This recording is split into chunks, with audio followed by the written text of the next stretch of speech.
अस्सलाम वालेकुम स्टूडेंट्स। आज हम पढ़ेंगे थर्मोरेगुलेशन इन ह्यूमंस। बेटा, थर्मोरेगुलेशन का मतलब है जिस्म का दर्जा हरारत को नॉर्मल रखना, यानी कि 37 डिग्री सेल्सियस तक बरकरार रखना। Humans are endothermic and homeothermic. ठीक है जी, ह्यूमंस जो क्या होते हैं, एंडोथर्मिक होते हैं और होम्योथर्मिक भी होते हैं। एंडोथर्मिक मीन्स के अंदर से हीट प्रोड्यूस कर रहे होते हैं ऐसे जानवर जो कि क्या करते हैं, अपनी जो हीट है वो खुद ही प्रोड्यूस करते हैं, अपने जिस्म के अंदर से ही तवानाई और हरारत वगैरह पैदा करते हैं। ठीक है जी, इनको हम कहते हैं एंडोथर्म।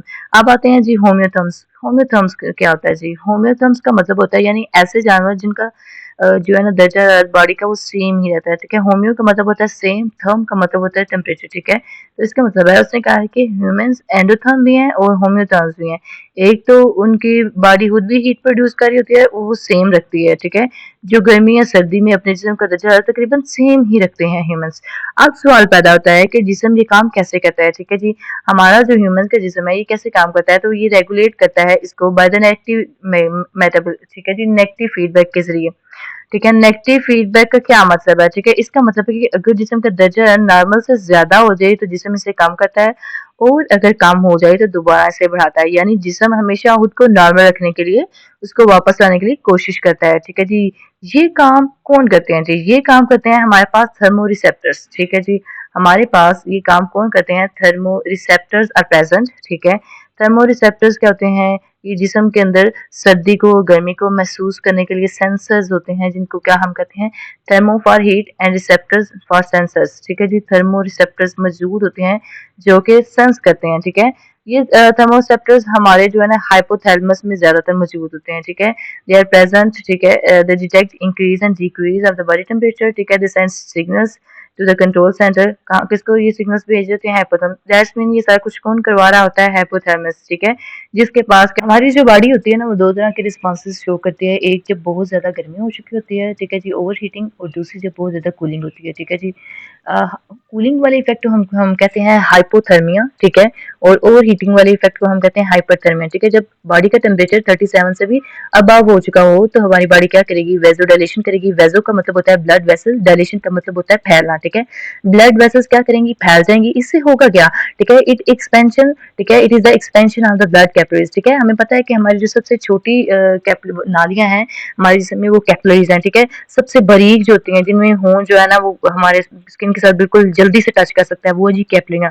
ये कैपिलरियां क्या करती हैं? ये जल्दी से कहाँ पे आ जाती हैं? Which lie beneath, just beneath the flow of the blood, these capillaries. ठीक है, जो बिल्कुल हमारी जो स्किन के नीचे से आ जाती हैं ये कैपिलरीज। ठीक है जी, ब्लड कैपिलरीज का यहाँ पे इसलिए लफ्ज इस्तेमाल किया गया है क्योंकि हमारे जिल्द के बिल्कुल नीचे मौजूद होती हैं। ठीक है, इसके बाद जी बेटा होती है स्वेटिंग। स्वेटिंग से क्या होता है? जो पसीना इवेपोरेट होता है, जो हमारे बोहरात की शक्ल में, इस अमल को हम इवेपोरेशन कहते हैं। ठीक है जी, यहाँ पे हो जाएगी रिस्पांस, होगा रिस्पांस में होगी स्वेटिंग। ठीक है, और होगी इवेपोरेशन ऑफ स्वेटिंग।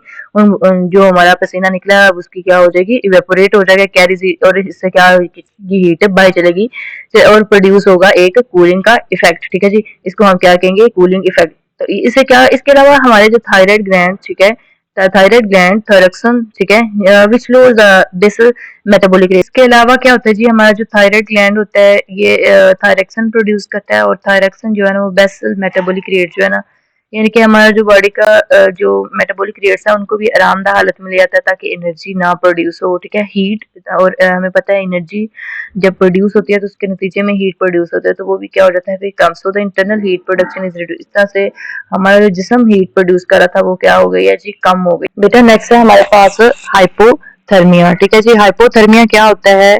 जब बहुत ज्यादा जी कूलिंग होती है, जब बॉडी का टेम्परेचर जो है ना वो 37 से नीचे जा चुका होता है, इस कंडीशन को हम कहते हैं हाइपोथर्मिया। इसका मतलब है कि अब जिस्म को नॉर्मल करने के लिए कुछ करना पड़ेगा, क्योंकि जिस्म जो है वो नॉर्मल से ज्यादा ठंडा हो चुका है। तो इसके लिए क्या होती है? वेजो कंट्रक्शन होती है। ठीक है, कंट्रक्शन का मतलब होता है सुकड़ना। ठीक है, कंट्रिक्शन का क्या मतलब होता है? सुकड़ना। वेजो का मतलब होता है जी वेसल्स का। ब्लड वेसल्स अब क्या करती हैं? सुकड़ जाती हैं। ठीक है, और इसके अलावा करती है शिवरिंग होती है, मेटाबॉलिक रेट इंक्रीज हो जाता है। इसका मतलब है जब मेटाबॉलिक रेट इंक्रीज होगा तो हमारा जो ओवरऑल हीट क्या होगी? ज्यादा प्रोड्यूस होगी। ठीक है जी, शिवरिंग से क्या होता है? शिवरिंग से जिस्म कांपता है। ठीक है, कांपने की वजह से हमारे पट्टे जो है वो तेजी से सिकुड़ते हैं और फैलते हैं, तो उससे भी हीट प्रोड्यूस होती है। ठीक है, वैसो कंस्ट्रक्शन होगी और क्या होगा जी, वैसो कंस्ट्रक्शन की वजह से रिड्यूस हो जाएगा ब्लड का फ्लो स्किन की तरफ, ताकि हमारा हीट का लॉस जो है वो ना हो और शिवरिंग ज्यादा से ज्यादा और हीट जो है वो ज्यादा से ज्यादा जिसम में पैदा की जा सके। ठीक है, एग्जाम्स के लिए आपके पास ये एक टिप है कि हाइपोथर्मिया, जिसको हम वैसो कंस्ट्रक्शन डायलेशन कहते हैं, और हाइपोथर्मिया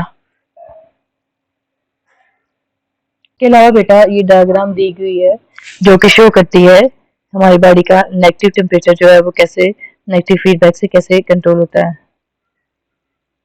इसके अलावा बेटा ये डायग्राम है, ठीक है, नेगेटिव फीडबैक लूप।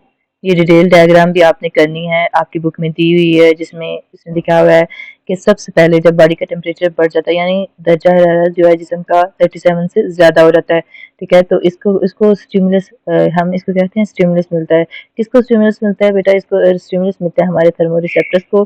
ठीक है जी, ये थर्मो रिसेप्टर्स हैं जिनको क्या मिलेगा? स्टिमुलस मिलेगा जब दर्जा ज़्यादा हो चुका होगा, ठीक है, जो कि हमारे हाइपोथैलेमस में मौजूद होते हैं। ठीक है, इसी तब्दीली को डिटेक्ट करते हैं। ठीक है, ये दर्जा हरारत वाली। ठीक है, फिर ये मालूमात हाइपोथैलेमस को भेजते हैं। कौन? थर्मो रिसेप्टर्स जो है ना, ये मालूमात इसको भेजेंगे, हाइपोथैलेमस को भेजेंगे। ठीक है, जो कि जिसम का कंट्रोल सेंटर कहलाता है। ठीक है जी, अब क्या होगा? ये हाइपोथैलेमस इफेक्टर्स को मैसेज भेजेगा और ये इफेक्टर्स क्या करेंगे?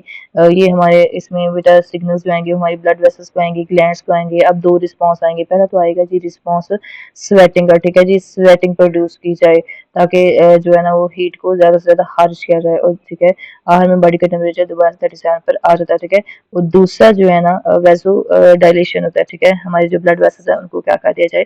डायलेट कर दिया जाए, फैला दिया जाए नालियाँ, ताकि ज़्यादा से ज़्यादा हीट जो है ना, इस तरह से ये नेगेटिव फीडबैक कहलाता है। ठीक है, क्योंकि ये दोबारा से नॉर्मल बॉडी को टेम्परेचर को दोबारा से 37 पे ले आता है, ये वाला पूरा, इसीलिए इसको नेगेटिव फीडबैक कहते हैं। इससे क्या होता है? इससे जो हमारे बॉडी का टेम्परेचर है ना वो दोबारा से 37 पे आ जाता है। ये इस साइकिल के जरिए। ठीक है जी, इस साइकिल के जरिए हमारे बॉडी का टेम्परेचर जो है ना वो दोबारा, दूसरा साइकिल अब ये देखें जब बहुत ज्यादा जिस्म जो है ना वो ठंडा हो चुका होता है। ठीक है, जब हमारा जिस्म बहुत ज्यादा ठंडा हो चुका है, इस तब्दीली को भी थर्मो रिसेप्टर्स ही जो है वो करेंगे डिटेक्ट, और हाइपोथैलेमस को ही जो है ना वो मैसेज जाता है।